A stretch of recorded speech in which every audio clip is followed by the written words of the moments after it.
Mapagpalang araw po sa ating lahat. Ako nga po pala si Angel John Agner at welcome po sa aking 365 Daily Devotion ni Pastor Raslo Campos Seminary Edition at ngayong araw po ay November 29, 2025 at ang topic po natin ngayong araw ay Zion Part 2. Ano ang tunay na kahulugan ng Zion? And yung scripture po natin ngayong araw is Isaiah chapter 2 verse 1 to 4 and yung sabi po dito sa ating concept na Zion Part 2 is Zion in scripture often refers to Jerusalem, the city of David, the temple of Mount, and the dwelling place of God's presence. Yet the prophets look beyond the earthly physical city to a greater spiritual reality. God's eternal dwelling with these people. In the New Testament, Zion is the fulfilled in Christ, the cornerstone of God's temple, and in His church, the New Covenant community.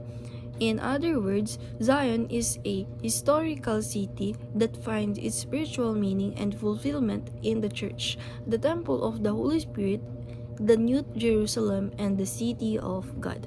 And sabi po dito sa ating scripture na Isaiah chapter 2 verse 1 to 4, "But you have come to Mount Zion, to the city of the living God, the heavenly Jerusalem. You have come to thousand upon thousand of angels in joyful assembly, to the church of the firstborn, whose names are written in heaven.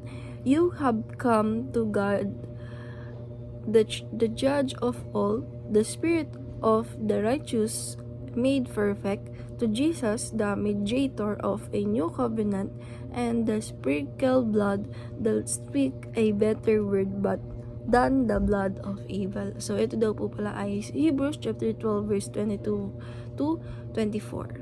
And sabi po dito sa ating teaching number 1, "In the last day, Mount Zion will be revealed and exalted." Sabi po dito na ito nga daw po ang part 2. So, nakita natin sa part 1 na yung Mount Zion is isang temple. Ito daw po ay city of God. And isa din itong church at isa din itong mount or bundok na makikita natin sa Jerusalem.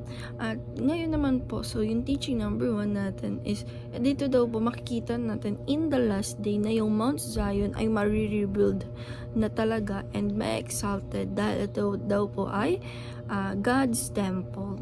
And teaching number 2, all nation will stream to Mount Zion to be submit to Jesus. Sabi po dito na lahat daw po ng nation, lahat daw po ng tao, lahat ng iba't ibang bansa ay talagang mag-i-stream or dapat na makita or mag-stream or mag-glorify yung Mount Zion na ito ay masubmit yung Mount Zion sa ating Panginoong Jesucristo. And teaching number 3, the law of King Jesus will govern the nation. Sabi po dito na yung law of King Jesus, which is Jesus Christ, is talagang mag-govern ng lahat ng nation at susundan ito.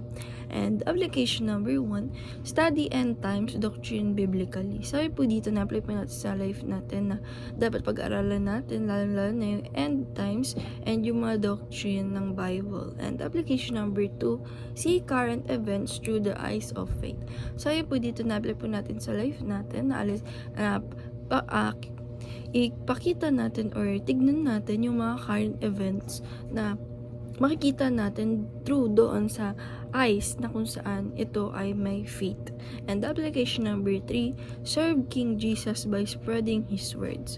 Sabi po dito na apply po natin sa sarili natin or sa life natin na iserve natin yung ating Panginoong Jesucristo or si King Jesus na dapat ito ay mai-spread lalo na yung words niya sa buong mundo or all nation. And dahil lang po yung araw, maraming salamat. God bless.